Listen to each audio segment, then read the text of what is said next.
Okay, hari ini kita nak mengkaji tentang sedikit berkenaan dengan pengurusan air dan juga zat pada masa tertentu yang sangat penting. Kita tahu kalau bunga yang tidak sihat, hasilnya bentuk mungkin juga akan terganggu lah.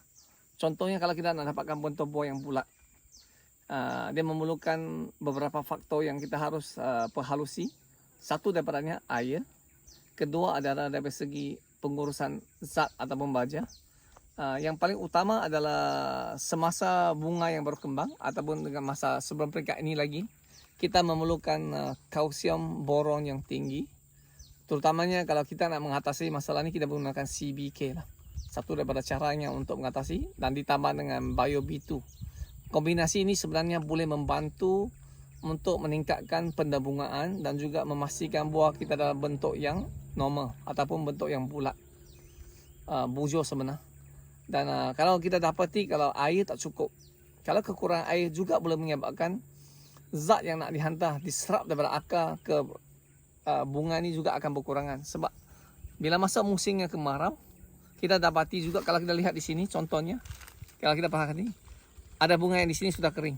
Nampak tak bunga di sini sudah kering? Yang sudah warnanya bertukar warna coklat lah. Ataupun kita tengok di sini memang dah tak kembang kan. Kalau kita petik tengok memang ini dah kering berbanding dengan yang hijau ni. Jadi ini juga satu tanda-tandanya kekurangan air. Tetapi kalau dalam masa dari masa ketam berkembang sama bunga berkembang, keperluan air adalah sederhana sahaja ataupun sedikit. Tetapi kalau terlampau kurang, dia boleh menyebabkan bunga kering dan gugur. Tetapi kalau terlebih juga tidak baik. Kalau terlebih, dia akan menyebabkan pertumbuhan pucuk baru. Bila berlakunya pertumbuhan pucuk baru, persaingan zat di antara bunga dan daun akan berlaku. Dan bila berlakunya persaingan zat, kebanyakan yang kalah adalah di bunga. Jadi bunga kebanyakan akan gugur. Sebab tu kita dapati setiap kali datangnya bunga, sebelum bunga kembang, kalau kita siram air terlalu banyak, kejadian buahnya rendah. Dan pengalaman lepas yang dialami oleh petani dan juga oleh saya sendiri, banyak yang didapati ialah kejadian buah sangat rendah disebabkan air terlebih. Dan kalau kekurangan air pula, dia akan menyebabkan bentuk buah juga tidak cantik. Jadi dalam pengurusan buah ni sangat penting, ialah satu daripadanya ialah air yang mencukupi,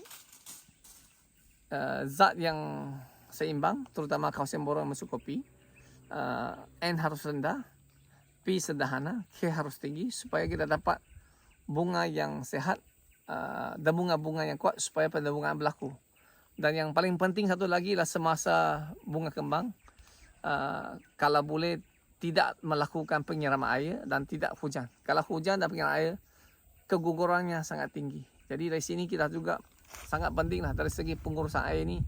Memang penting, bukan hanya air saja, tapi dia melibatkan zat juga.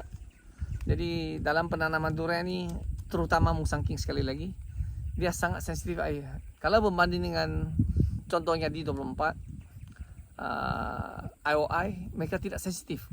Tetapi bagi di 24, dia sangat kalau dia hujan pun dia tidak masalah. Tetapi kalau bagi musangking, seandainya berlakunya perubahan cuaca yang mendadak sahaja, kita dapati kejadian buahnya rendah.